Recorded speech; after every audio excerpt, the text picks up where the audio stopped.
Iowa Speedway at Newton, Iowa. Coverage of the Kulwicki Memorial Race to Recovery 225. Presented by Napa Auto Parts and Diamond Vogel. With Scott Sutherland, I'm Rick Benjamin.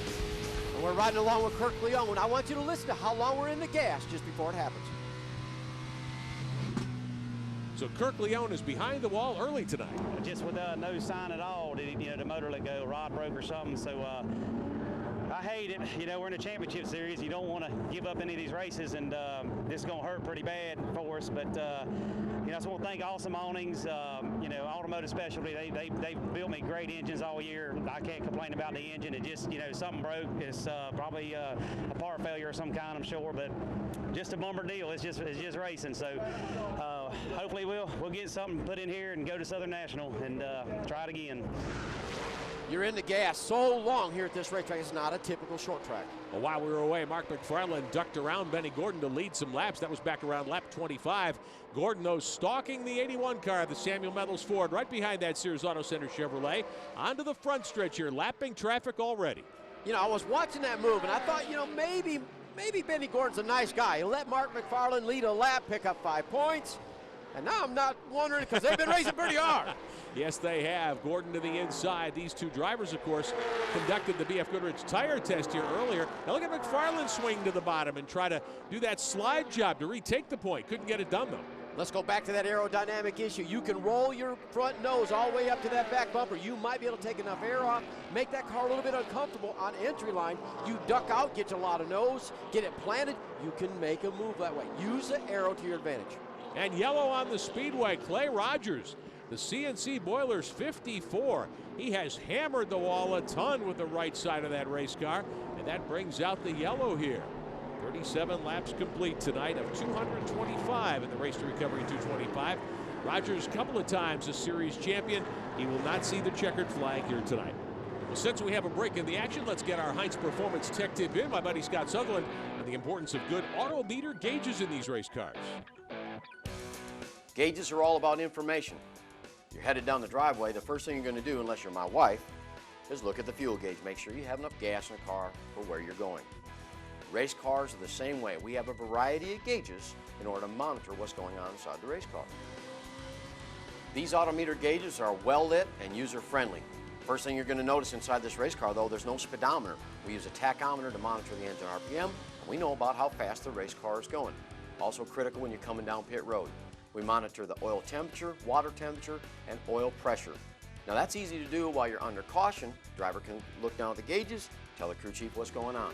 But when you're under green, you're running 140 miles an hour, the driver can only quick glance down. He's got to have those gauges turned so the needle's straight up and down for normal operating temperature or pressure. He knows that everything's A-okay. So if you're going to buy a big gas gauge for your wife, just remember, autometer is the #1 choice for professional racers. My wife needs a warning light, not just a gas gauge. Most of them do. While we're under caution here, look at this.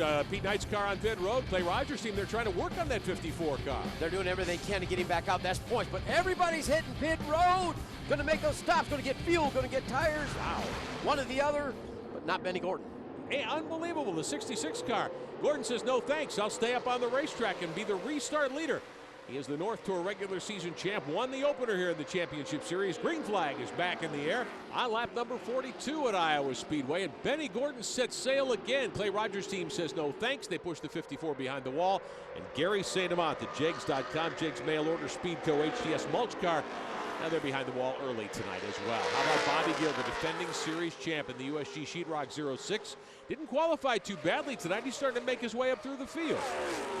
Bobby Gill's standards of qualifying 18th, that's about normal for him. He's going to have a great race car, and he's showing it, using that outside groove. Wow. Looking on Joey Coulter there in the Gerald Gwynn Foundation 02, and Woody Howard in the Dean Motorsports 55. Howard, of course, won here the first time the series came to Iowa 2 seasons ago. Now everybody in the USAR Hooters Pro Cup Tour has a much better idea of how to get around this place. 170 miles an hour, that's a huge chess game to be playing on the outside groove. He had Woody Howard to his inside, talking about Bobby Gill, trying to make moves. You have a lot of confidence in the guy next to you. Joey Coulter's Tempest Cycles onboard camera. He's got a good run going here, solidly in the top 10, working to the outside of the Titan tire. Black's Tire and Auto Service 22 Works is also on the back end of Drew Herring's ride here tonight. 75, Caleb Holman, the winner at Bristol, his first career win in this series. The Food Country USA machine. Right behind him, McFarland, who's made his first stop for tires. Love that tread cam, one of the things they have here at Iowa Speedway. They've actually got cameras built into the racetrack so you can see these cars up close and personal. Let's get on board again with Tim Bainey Jr., the Aaron's onboard camera, the Aaron Sales and Lease ownership car. Bainey struggling a bit here tonight.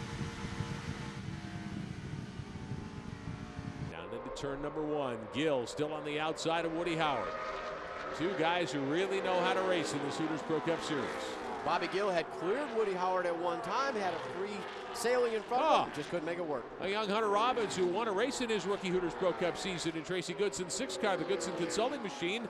On pit road, it appears, with an early problem, tough break for Hunter Robbins. Well, before the start, we talked to Woody Howard about how much he likes racing here at Iowa. We're running pretty good. You know, we actually struggled about all day, and then there at the end of practice, just hit on a few things, and it just set us off. So I'm just really excited. You know, this place is, you know, it's as nice a place that we come to, and it's just gets my blood flowing. You know, it's just I've been racing short tracks for so long. You know, I love just coming somewhere like this. We talked earlier about how Woody Howard stole one on the last lap 2 years ago.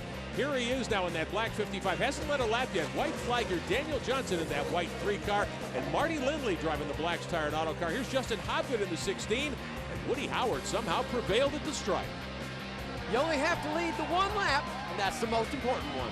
Woody Howard in the Dean Motorsports 55, the winner here 2 years ago, loves this place. He's going to try to get up and become a contender, and ironically, there he is right behind the Blacks Tire and Auto 22 again. This time, Drew Herring is the pilot. Down into turn 1, looks like the 66. Gordon's left a lane open on the bottom there for James Busher, the Mercedes-Holmes 84. The new car on the block, the 84. Busher showing some muscle, and here he goes. And how about Joey Coulter powering his way to second on the inside? What happened to Benny Gordon? Has he got a problem?